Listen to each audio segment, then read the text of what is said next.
అన్నదాత అన్నదాత మీ అన్నదాత చెమటోడ్చి ఆహారాన్నందించే రైతన్నా అనునిత్యం నీ కండదండగా నిలిచే నేస్తం ఎవరన్నా అన్నదాత అన్నదాత మీ అన్నదాత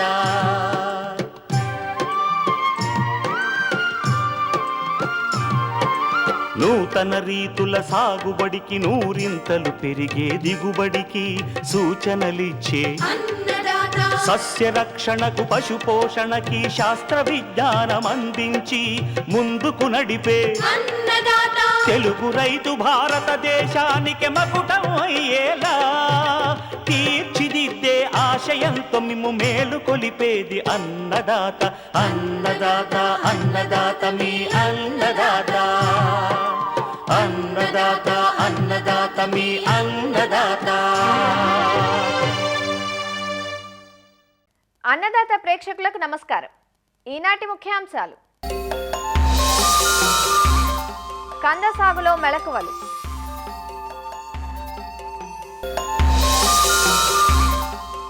వేసవి మొక్కజొన్నలో సస్యరక్షణ చర్యలు,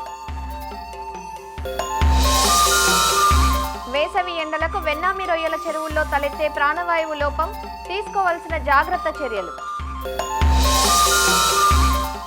ఇంకా జై కిసాన్ వ్యవసాయ సమాచారం.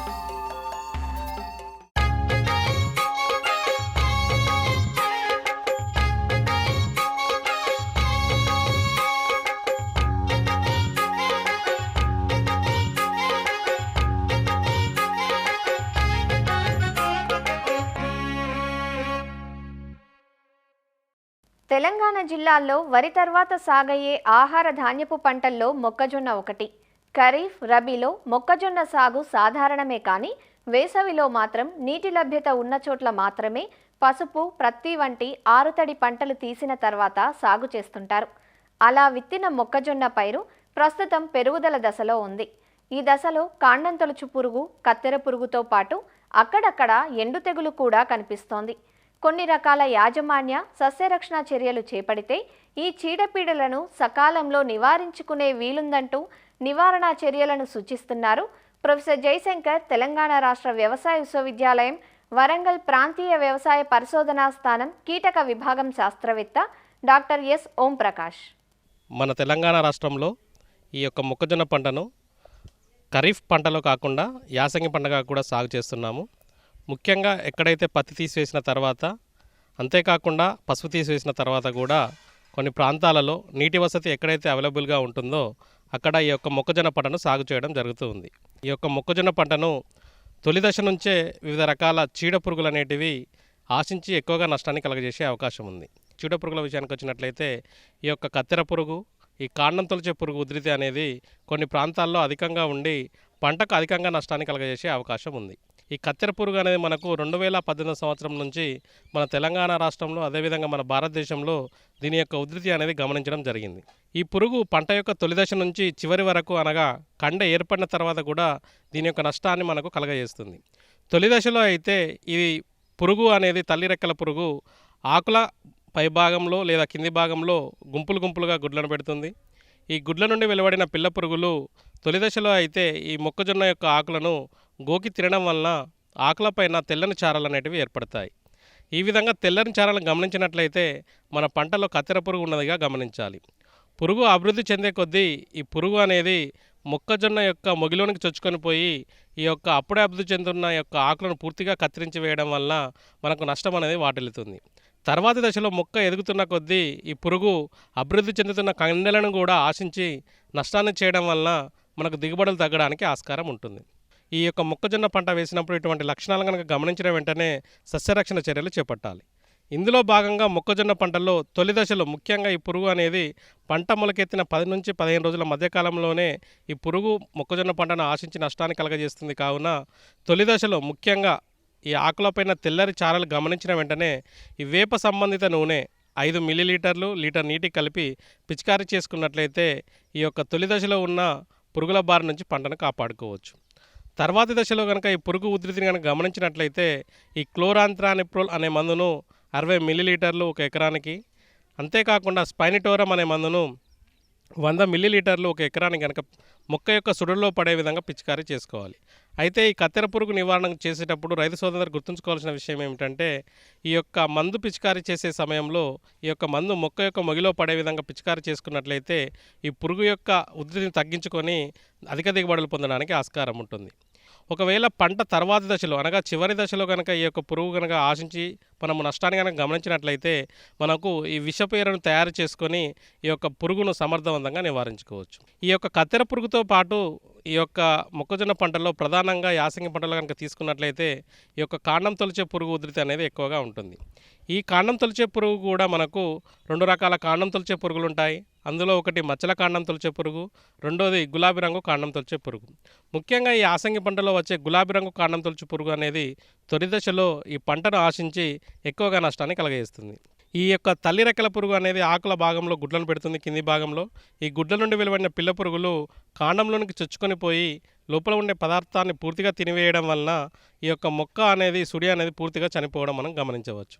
కావున ఇటువంటి లక్షణాలను కనుక గమనించిన వెంటనే మనము సస్యరక్షణ చర్యలు చేపట్టాలి.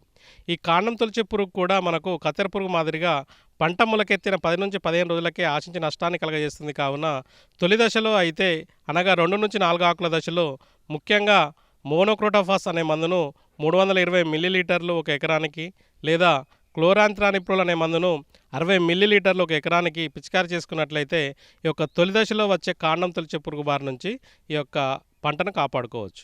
అంతేకాకుండా పంట తర్వాత దశలో కనుక ఈ కాండం తొలిచే పురుగు ఉధృతిని కనుక గమనించినట్లయితే పంట మొలకెత్తిన 35 నుంచి 40 రోజుల మధ్య కాలంలో అనగా మోకాలు ఎత్తు దశలో ఉన్నప్పుడు ఈ కార్బోఫ్యూరాన్ 3G గుళికలు ఎకరానికి ఒక 3 కిలోల చొప్పున మొక్కల సుడులలో కనుక వేసుకున్నట్లయితే ఈ తర్వాత దశలో వచ్చే కాండం తొలిచే పురుగు బారి నుంచి పంటను కాపాడుకోవడం జరుగుతుంది. దీనితో పాటు మనకు కొన్ని తెగుళ్ళు కూడా ఈ యొక్క మొక్కజొన్న పంటను ఆశించి మనకు నష్టాన్ని కలగజేస్తున్నాయి. అందులో ప్రధానంగా తీసుకున్నట్లయితే మొక్కజొన్నలో వచ్చే ఎండు తెగులు. అయితే ఈ ఎండు తెగులు అనేది మనకు పంట యొక్క తొలి దశలో ఉన్నప్పుడు గుర్తించలేము. పంట చివరి దశకు వచ్చినప్పుడు మాత్రమే ఈ తెగులు యొక్క ఉధృతిని గమనించడం మనం జరుగుతూ ఉంటుంది.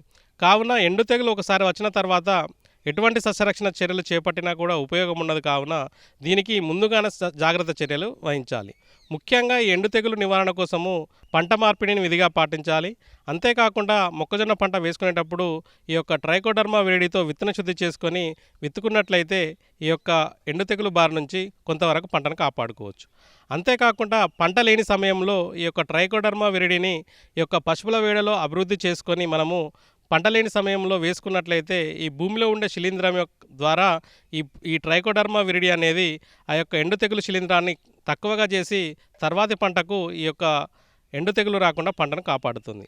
ఎక్కడైతే ఈ ఎండు తెగులు గమనిస్తామో ఆ మొక్కను పీకివేసి ఆ మొక్క చుట్టూ ఉన్న మొక్కలకు ఈ యొక్క కాపర్ ఆక్సీక్లోరైడ్ అనే మందును 3 గ్రాములు 1 లీటర్ నీటికి కలుపుకొని ఈ యొక్క మొదలలో వేర్లు తలిచే విధంగా పోసుకున్నట్లయితే ఈ యొక్క తెగులు వ్యాప్తి చెందకుండా ఒక మొక్క నుంచి ఇంకొక మొక్కకు వ్యాప్తి చెందకుండా ఈ తెగులను సమర్థవంతంగా అరికట్టవచ్చు.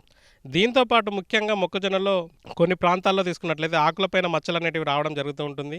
అయితే ఈ మచ్చలంగా గమనించినట్లయితే ఈ కార్బండిజం కానీ మ్యాంకోజెబ్ అనే మందును కానీ 2.5 గ్రాములు లీటర్ నీటికి గరికి కలిపి పిచికారీ చేసుకున్నట్లయితే ఈ యొక్క మొక్కజొన్నలో వచ్చే మచ్చల తెగులను కూడా సమర్థవంతంగా నివారించవచ్చు.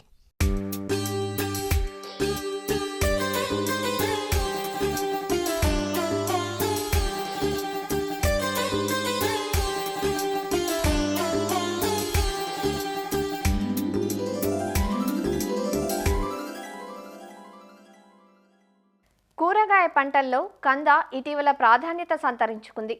ముఖ్యంగా ఆంధ్రప్రదేశ్లోని కోస్తా జిల్లాలలో కంద సాగు విస్తీర్ణం ఎక్కువ.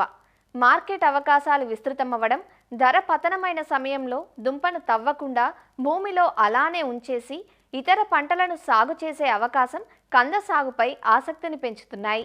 ఈ పంట సాగుకు విత్తన మోతాదు కూడా ఎక్కువగానే అవసరమవుతుంది.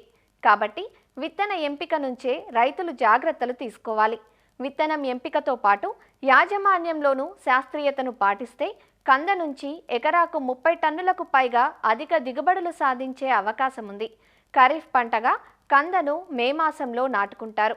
కంద సాగులో రైతులు ఎలాంటి జాగ్రత్తలు తీసుకోవాలో ఈరోజు అన్నదాతలో చూద్దాం. కంద సాగుకు 30 నుంచి 35 డిగ్రీల ఉష్ణోగ్రత కలిగిన ప్రాంతాలు చాలా అనుకూలం. నీరు నిల్వని కండగల ఒండ్రు లేదా తేలిక నేలలు ఈ పంట సాగుకు అనుకూలం.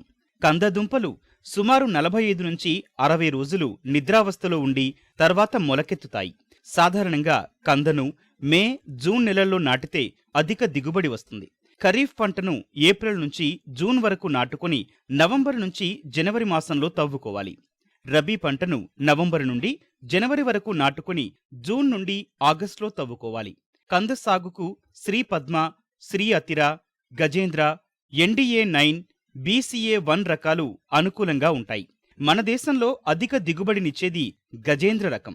పంట కాలం 6 నుంచి 8 నెలలు. ఇది తీపి కంద రకానికి చెందింది. దుంపలు నాణ్యంగా ఉండి ఆక్సలేట్లు తక్కువగా ఉంటాయి. ఎకరాకు 26 నుంచి 28 టన్నుల అధిక దిగుబడినిస్తుంది. 1 ఎకరాకు కావాల్సిన విత్తన దుంపలను కేవలం 25 సెంట్ల విస్తీర్ణంలో ఉత్పత్తి చేసుకోవచ్చు. విత్తన దుంపలను తవ్విన తరువాత వాటికి కనీసం 2 నెలలు నిద్రావస్థ ఉంటుంది. ఆ సమయంలో అవి కుళ్ళిపోకుండా ఉండటానికి తవ్విన 4 లేదా 5 రోజుల తర్వాత దుంపలపై శిలీంద్ర నాశన మందులు కాపర్ ఆక్సీక్లోరైడ్ 30 గ్రాములు, స్ట్రెప్టోమైసిన్ సల్ఫేట్ 1 గ్రాము, 10 లీటర్లు నీటిలో కలిపిన మందు ద్రావణాన్ని దుంపలపై పూర్తిగా తడిసేలా పిచికారీ చేసి నీడన ఆరబెట్టాలి. అలా ఆరబెట్టిన దుంపలను గాలి, వెలుతురు ఉండే పొడి ప్రదేశంలో నిల్వ చెయ్యాలి. నీడలో 2 నుంచి 3 నెలలు బాగా ఆరిన దుంపలని విత్తనంగా వాడాలి. 300 నుంచి 500 గ్రాముల బరువు కలిగిన దుంపలని విత్తనంగా ఎంచుకోవాలి. పెద్ద దుంపలను 4 ముక్కలుగా కోసి వాడాలి. ముక్కలుగా కోసేటప్పుడు దుంప కన్ను ప్రతి ముక్కలోకి వచ్చే విధంగా కొయ్యాలి. ఎకరాకు 6 టన్నుల విత్తనం అవసరమవుతుంది. విత్తన దుంపలను 10 లీటర్ల నీటికి 50 గ్రాముల కాపర్ ఆక్సీక్లోరైడ్, 25 మిల్లీలీటర్ల మోనోక్రోటోఫాస్ కలిపిన ద్రావణంలో 15 నిమిషాలు ముంచి విత్తన శుద్ధి చెయ్యాలి. తరువాత నీడలో ఆరబెట్టి వెంటనే నాటుకోవాలి. నాటే ముందు భూమిని మెత్తగా దుక్కి చెయ్యాలి. ఎకరాకు 10 టన్నుల చివికిన పశువుల ఎరువు, 2 టన్నుల వానపాముల ఎరువు, 200 కిలోల వేపపిండి, 100 కిలోల నత్రజని, 25 కిలోల భాస్వరం, 100 కిలోల పొటాష్నిచ్చే ఎరువులు అవసరమవుతాయి. భాస్వరపు ఎరువును పూర్తిగా దుక్కిలో వెయ్యాలి. విత్తన దుంపలను ఎటు చూసినా 60 సెంటీమీటర్ల దూరంలో 2 నుంచి 2.5 అంగుళాల లోతులో నాటాలి. నాటిన వెంటనే నీటి తడిని అందించాలి. నత్రజని, పొటాష్ ఎరువులను యూరియా, మ్యూరేట్ ఆఫ్ పొటాష్ రూపంలో 3 సమభాగాలుగా విభజించి నాటిన 40, 80, 120 రోజులకు మొక్కకు 2 వైపులా గుంతల్లో వేసి మట్టితో కప్పి తేలికపాటి తడినివ్వాలి. ఎకరానికి 2 కిలోల చొప్పున అజోస్పైరిల్లం, మైకోరైజాను వేసినట్లయితే నాణ్యమైన మంచి దిగుబడులు పొందడానికి అవకాశం ఉంటుంది. నేలను మట్టితో, ఆకులతో కప్పటం చాలా ముఖ్యమైన మెలకువ. ఇది నేలలో తేమ నిల్వ ఉండేలా చేస్తుంది. నేల ఉష్ణోగ్రతను నియంత్రించడమే కాకుండా కలుపు పెరగకుండా కూడా అరికడుతుంది. ఆకుపచ్చని లేదా ఎండిన ఆకులను మల్చిగా వాడాలి. కలుపు నివారణకు నాటిన వెంటనే మొదటి దఫా తడి ఇచ్చిన తరువాత ఎకరాకు 2 లీటర్లు బ్యూటాక్లోర్ లేదా 1 లీటరు పెండిమిథాలిన్ 200 లీటర్ల నీటిలో కలిపి పిచికారీ చెయ్యాలి. 45 రోజుల తర్వాత తిరిగి కూలీలతో కలుపు తీయించాలి.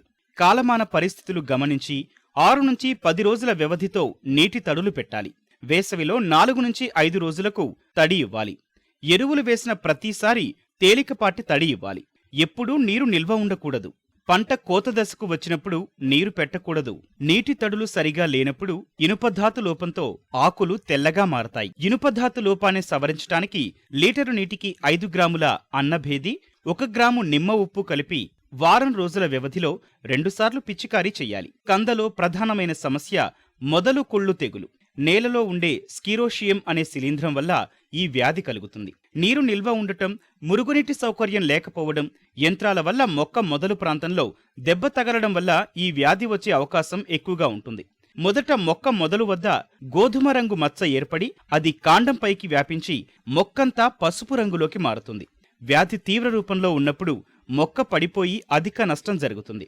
మొదలు కుళ్ళు తెగులు నివారణకు వ్యాధి సోకని ఆరోగ్యకరమైన విత్తనం మాత్రమే వాడాలి. వేపపిండి, వర్మీ కంపోస్ట్ వంటి సేంద్రియ పదార్థాలను దుక్కిలో వెయ్యాలి. జీవ శిలీంద్ర నాశనులైన ట్రైకోడెర్మా వంటి వాటిని వాడాలి. కాప్టాన్ 2 గ్రాములు లీటరు నీటికి కలిపిన ద్రావణంతో నేలను తడపాలి. మొజాయిక్ వైరస్ తెగులు సమస్య కూడా కందలో కనిపిస్తుంది. మొజాయిక్ తెగులు ఆశించిన మొక్కల ఆకులపై తెలుపు లేదా పసుపు వర్ణం మచ్చలు ఏర్పడతాయి. ఆకు పరిమాణం తగ్గిపోయి పూర్తిగా విచ్చుకోలేకపోతాయి. తెగులు సోకినట్లు గమనించగానే ఆ మొక్కను పీకి నాశనం చెయ్యాలి. నివారణకు విత్తనపు దుంపలను తెగులు సోకని తోటల నుంచి సేకరించాలి. తెగులును వ్యాప్తి చేసే పేనుబంక నివారణకు డైమిథోయేట్ లేదా మిథైల్ డెమటాన్లను 2 మిల్లీలీటర్లు లీటరు నీటికి కలిపి మొక్కలపై పిచికారీ చెయ్యాలి. కంద దుంప 7 నుంచి 10 నెలల్లో తవ్వకానికొస్తుంది.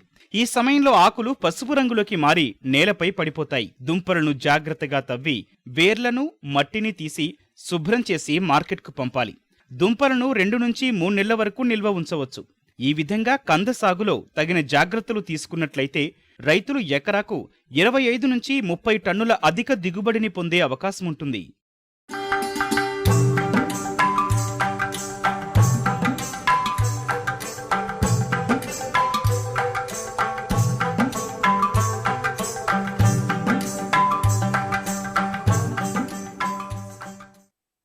పెరుగుతున్న ఎండలు ఉక్కపోతలతో సకల జీవకోటి అల్లాడుతోంది.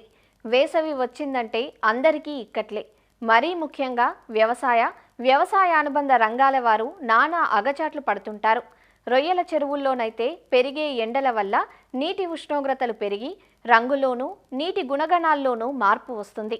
దీనివల్ల రొయ్యల మనుగడకు అంతరాయం ఏర్పడి మరణాల శాతం పెరిగిపోతుంది.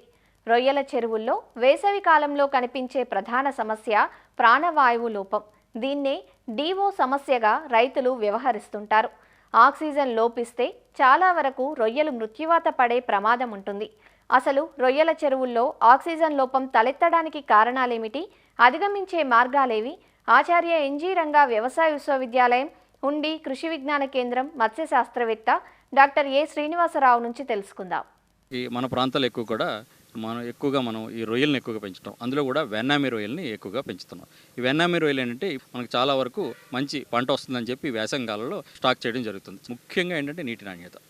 మనం ఈ రోజు కూడా మనం ఏంటంటే ప్రోబయోటిక్ వాడుతుంటాం. వాటర్లో వాడే ప్రోబయోటిక్ రెగ్యులర్గా ప్రతి 10 రోజులకి వాడాలనుకుంటే ప్రతి 10 రోజులకి ఒకసారి వాడడం. ముఖ్యంగా ఏంటంటే ప్రోబయోటిక్తో పాటు తవుడు 20 కేజీలు, బెల్లం ఒక 4 కేజీలు, దాంట్లో ఈస్ట్ ఒక 100 గ్రాములు కలిపి మనం ఆ ప్రోబయోటిక్ వాడే ముందు రోజు బాగా కలిసి ఒక 4-5 రోజులు మురగబెట్టిన తర్వాత దాన్ని మనం ప్రతి వారానికి ఒకసారి కానీ మన చెరువులు జల్లుకున్నట్లయితే చాలా వరకు ఈ ప్రోబయోటిక్ బాగా పనిచేయడానికి ఉపయోగపడుతుంది. వాడిన తర్వాత మనం నీటి యొక్క నాణ్యత మనం ఏంటంటే ప్రతి వారానికో 10 రోజులకు ఒకసారి వెళ్ళి మనం వాటర్ టెస్టింగ్గా చేయించడం జరుగుతుంది. ఈ వాటర్ టెస్టింగ్ చేయించినప్పుడు అంటే మనం pH, ఆక్సిజన్ ఇవే కాకుండా కాల్షియం, మెగ్నీషియం, పొటాషియం అనేవి చూసుకుంటుంటాం. ఈ కాల్షియం, మెగ్నీషియం, పొటాష్ అనేది ఏంటంటే మన కాల్షియం ఇంచుమించు 150 ppm ఉండాలి. అలాగే మెగ్నీషియం దానికి 2 నుంచి 3 రెట్లు ఉండాలి. అంటే ఏంటి 300 ppm కంటే పైన ఉండాలి. అలాగే పొటాష్ అనేది ఇంచుమించు కాల్షియం ఎంత ఉంటే అంత ఉండాలి. అంటే 150 ppm ఉండాలి. మనం ఎక్కువగా ఏంటంటే 5% కంటే 5% లేదా 10% కంటే తక్కువ ఉపధరణలో మనం పెంచుతున్నాం కదా. ఎప్పుడైతే మనం 5% తక్కువ ఉపధరణలో పెంచుతున్నామో అటువంటి దాంట్లో ప్రతి 10 రోజులకు ఒకసారి మనం ఒక ఈ ఉప్పు, సాధారణ ఉప్పు, సముద్ర ఉప్పు ఉంటుంది, ఆ ఉప్పుని మనం 20 నుంచి అవసరమైతే 40 కేజీల వరకు, అదేవిధంగా మనకి పొటాష్ అనేది ఒక 10 కేజీలు, అలాగే మెగ్నీషియం బాగా తక్కువ ఉంటుంది కనుక ఈ మెగ్నీషియం క్లోరైడ్ అది ఒక 10 కేజీలు, దాంతోపాటుగా మినరల్ మిక్సర్ ఒక దాన్ని ఒక 5 కేజీలు ఎకరానికి కానీ వాడినట్లయితే చాలా వరకు మనకి ఈ వెన్నామీర్లో మనకి మినరల్ వల్ల వచ్చే బెండులుగా రావడం, లేదంటే వాటి గుల్ల కొట్టుకుపోవడం ఇటువంటివి జరుగుతుంటాయి. అటువంటివన్నీ రాకుండా ఉంటుంది మనకి ఇక్కడంతా కూడా మనం తక్కువ ఉపధరణలో చేసినప్పుడు. ఇవే కాకుండా ఏంటంటే వాటర్ క్వాలిటీలో ఆక్సిజన్ మనం బాగా చూసింది ఏంటంటే ఈ మధ్యకాలంలో మనకి మనం ఏరేటలు పెడుతున్నాం, ఒక ఎకరానికి 4 ఏరేటలు పెడుతున్నాం, లేదా మనం అనుకున్నట్టు 250-300 కేజీలకి ఒక 1 HP ఏరేటర్ పెడుతున్నాం అని అనుకుంటున్నాం. కానీ మనం ఎంత కాలం వేస్తున్నాం ఇవన్నీ చూసుకున్నట్లయితే చాలా వరకు మనకు ఆక్సిజన్ అనేది చాలటం లేదని తెలుస్తుంది. ఎందుకంటే మిగతా చర్యలు అన్నీ వాడడం వల్ల దానివల్ల అందుకేంటంటే మనం ఈ ఏరేటలు సరిపోతుందని చూసుకుని ప్రతిరోజు కూడా మన రొయ్యల చెరువులో కూడా ఉదయాన్నే ఆక్సిజన్ ఒకసారి కొలిచి అప్పుడు 5 ppm మేనేజ్మెంట్ చేస్తే చాలా వరకు మన రొయ్య చెరువులను చక్కగా చేస్తున్నట్లే. ఎప్పుడైతే 5 ppm లేదో మరుసటి రోజుకి 4 ppm పడిపోతుందంటే ఎప్పుడైతే వాతావరణం తేడాగా ఉందో మనం ఇస్తున్న ఏరేషన్ సరిపోవట్లేదు. అందుకేంటి మనకు ఆల్రెడీ మనకి 4 ఏరేటర్లు ఎకరానికి ఉన్నట్లయితే ఇంకొక ఏరేటర్ ఎక్కువ పెట్టుకోవడం, లేదు మనం అవర్స్ తక్కువ వేస్తూ ఉంటే దాన్ని పెంచుకోవడం, మేత ఇచ్చినప్పుడు తప్ప మిగతా టైంలో అంతా కూడా మనం ఏరేషన్ వేస్తున్నాం అయినా చాలట్లేదు అనుకుంటే అప్పటికి కూడా మనకి 5 ppm రావట్లేదు అనుకుంటే అప్పుడు ఏం చేయాలి, మనం ఏరేటర్ని పెంచుకోవాలి. ఆ విధంగా పెంచుకొని మనం చూడాలి. తర్వాత నీటి యొక్క రంగు, ఆ నీటి రంగును కూడా జాగ్రత్తగా గమనించుకొని మనం ఏంటంటే కొద్దిగా ఉపదనం అది తక్కువ ఉంటుంది కనుక దాన్ని ఇంచుమించు మన రంగు అనేది గోల్డెన్ ఎల్లో కలర్ కానీ లేదా లేత ఆకుపచ్చ రంగు, గోధుమ ఆకుపచ్చ రంగు ఈ విధంగా ఉండాలి. మనకు కొద్దిగా బాగా సెలైన్ తక్కువ ఉంటుంది కనుక, లేదా కొద్దిగా సెలైన్ ఉన్నప్పుడు ఒక గోల్డెన్ ఎల్లో కలర్. ఈ విధంగా చూసుకొని మనకు ఆ ప్లాంక్టాన్ కూడా దాంట్లో సమృద్ధిగా ఉంది అని కూడా నేర్చుకుంటే దాని గురించి ఏంటంటే మన మినరల్స్, లేదంటే మన కొన్ని చెరువుల్లో ఏంటంటే మన ఆర్గానిక్ కార్బన్ బాగా తక్కువగా ఉంటుంది కనుక ఆర్గానిక్ కార్బన్ తక్కువ ఉంటే మనకు వెర్మీ కంపోస్ట్ అనేది వాడుకుంటాం. ఎకరానికి ఇంచుమించు ఒక ఆల్రెడీ మనం పిల్లని వేసేసినట్లయితే మనకి 50 కేజీలు మనం రెగ్యులర్గా వాడుకున్నట్లయితే చాలా వరకు మనకి మినరల్ సప్లిమెంట్కి కూడా పనికొచ్చి మనకి చాలా వరకు వెన్నమేరు ఆయిల్లో ఉపయోగపడుతుంది. ఈ వెన్నమేరు ఆయిల్లో కూడా మన లీటర్ లోతు అనేది పూర్తిగా 6 అడుగులు తగ్గకుండా ఈ నీటి లోతునే యజమాని చేయాలి. ఈ విధంగా మనం ఈ యాజమాన్య పద్ధతులు పాటించినట్లయితే మనం ఈ వేసవికాలంలో మనం అనుకున్నట్లుగా మనం అధిక దిగుబడి సాధించి మంచి ఆదాయం పొందొచ్చు.